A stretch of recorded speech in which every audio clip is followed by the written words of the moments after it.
When I first met Phaedra Parks, she was absolutely amazing. It was kind of like opposites attract. Two totally different backgrounds. She had gone to school, came from a perfect family, perfect upbringing, went to grad school, graduated, became a lawyer. I myself was born into a dysfunctional family, suffered from sexual abuse at the age of 5, ended up running away the first time at the age of 9, and pretty much lived in and on the streets for most of my life until I ran into Phaedra. In 1999, my cousin and I were getting dressed, and we decided that we wanted to go to the Bankhead Bounce, Atlanta's infamous Bankhead Bounce.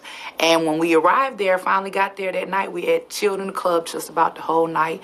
And finally, when we were leaving, a young artist that had just hit the scene named RHOA, I caught his attention. This is how I ended up meeting Phaedra, through my relationship with RHOA. For some reason, Phaedra and we remained close. RHOA eventually got sentenced to 12 years for armed robbery, and my relationship with Phaedra pursued. And we became very close. And after about a year or so, I guess she became a little more comfortable with our relationship, and that's when she introduced me to Apollo. When she introduced me to Apollo, it was strictly business, a business relationship that the two of them had. And at that time, they were remaking fraudulent insurance checks. And of course, I was the one that would go into the bank with the identification, deposit the check, and then go back to the bank and withdraw the money, whether it was $27,000, $30,000. This went on for about 2 years. And then I ended up catching a charge, getting locked up for forgery, and I ended up going to prison. On my first trip to prison, I only did 4 months. But while I was away at prison, Apollo had also got arrested. So when he got arrested and got banged up in Newton County, and I finally got out after doing my 4 months, Phaedra and I got back together again. This time, she introduced me to Everett, which is Apollo's brother. And we were all involved in a federal racketeering scheme against the federal government, stealing Porsches, Hummers, Cadillacs, Corvettes, any hot whip at that time, you name it, we had it. We would basically go to the car lot and write down the VIN numbers of the vehicles that we felt as if we wanted to keep or would make a good sale. Once we recorded the numbers down off of the VIN, we would take them back to Phaedra and Everett. And once they had it, they would make a fake identification card and a registration card to match the vehicle. The next day, you could take their ID and the registration card and go to another car dealership and tell them that this is your vehicle, and they'll cut you a key for a fee of $185. But once we had the key, we would then go back to the car dealerships after the dealership closed and drive off with whatever car that we picked earlier. After that, they would get sent off to the chop shop. Once everything was cleaned up, we take the title, swap the titles out for Georgia titles, and then take them to another car dealership, trade the car in for a car of lesser value, and walk away with the money. Everything had been going fine in our relationship for probably about 3 or 4 years until this last incident, and I was 7 months pregnant with my daughter. My cousin was going to the DMV to trade in one of the titles, and she got banged up at the DMV. So an auto theft detective by the name of Pete McFarland questioned her, but eventually released her. When she finally made it to me and told me everything that happened, I immediately called Phaedra Everett, and my first concern was, where do we stand now with the project, and are we going to proceed? Phaedra told me that we should proceed with what we had. Everett said that we would leave in the morning as well. So we left that next morning heading to Tennessee with 3 of the luxury vehicles. And this is where I was arrested. This is where Everett was arrested.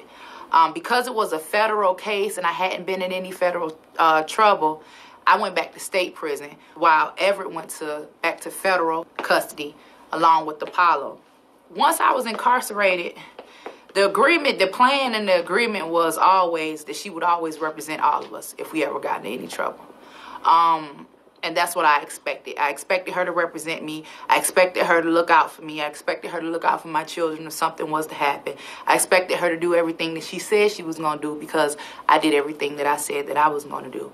I never told. I ended up getting 5 years in the state. So during the time when I'm doing my state time, like I said before, I was pregnant. I ended up giving birth to my daughter. So during the time when I'm doing my state time, like I said before, I was pregnant. I ended up giving birth to my daughter handcuffed to a bed. 6 months after that, my mother died of a massive heart attack. I couldn't go to her funeral because Brian Nichols at this time had shot up the Fulton County Courthouse and they wouldn't transport any prisoners. Phaedra went to my mother's funeral, and stood on my behalf. And probably about 2 days later, after my mother's funeral, I received a card in the mail from PHAEDRA telling me that everything would be okay when I got home. I got released from state custody in September of 2005. Upon my release, I tried to contact PHAEDRA several times, couldn't get in touch with her, but they told me when I was released I had 72 hours to report to the parole office. But when I got to the parole office, it just so happened that the feds were there waiting for me and arrested me as soon as I got to the parole office. So when we finally get down to the federal building, I realize that I'm being charged with 17 counts of conspiracy, auto theft, racketeering, everything to say the least. So eventually I got released from the feds and put on pretrial release, and I'm trying to contact PHAEDRA.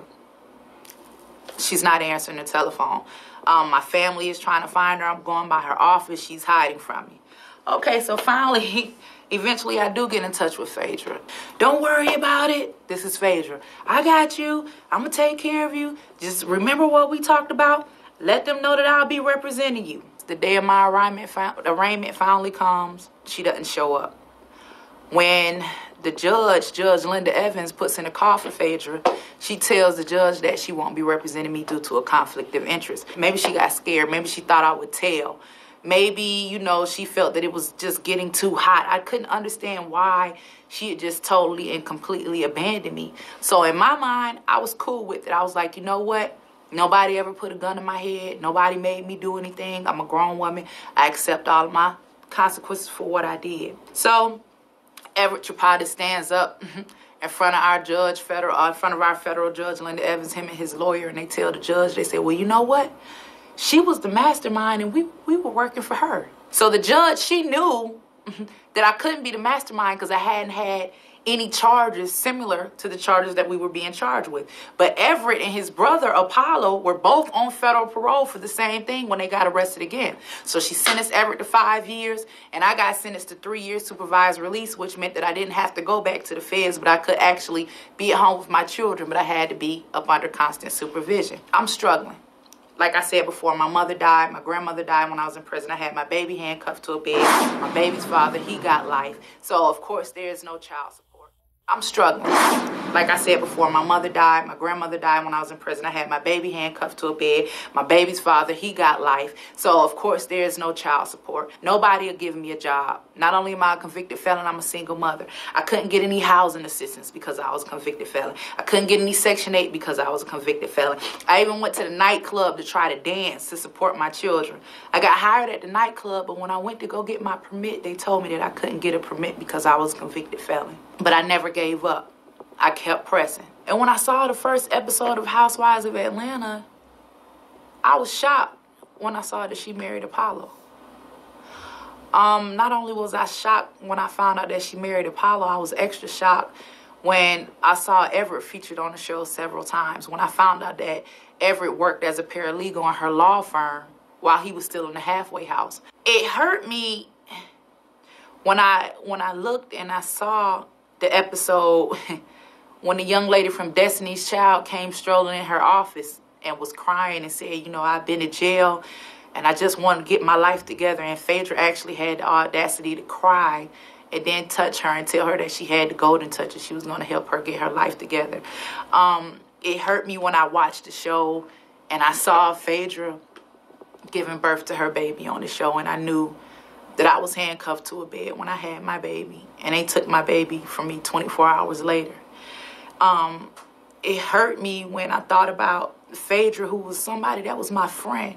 When I learned that she went and she stood over my mother's body, and she knew that they were framing me.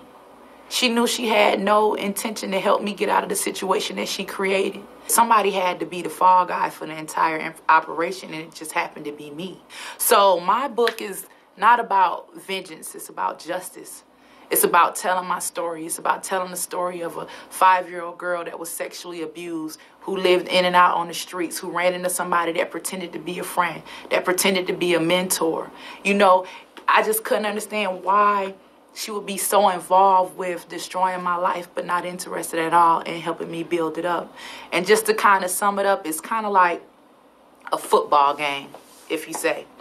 The coach, he stands on the sidelines and he calls all the plays. But the player is the one that actually takes the ball and runs down the field, and he's the one that takes all the hits. Not only does he take all the hits, he brings home the trophy. You can't leave a player injured, land in the middle of the field. The least you can do is send the paramedics in, wrap him up, help him with his wounds, and send him on his way. If he out the game and he can't play no more, then that's how you handle that. But you don't just leave him injured in the middle of the field.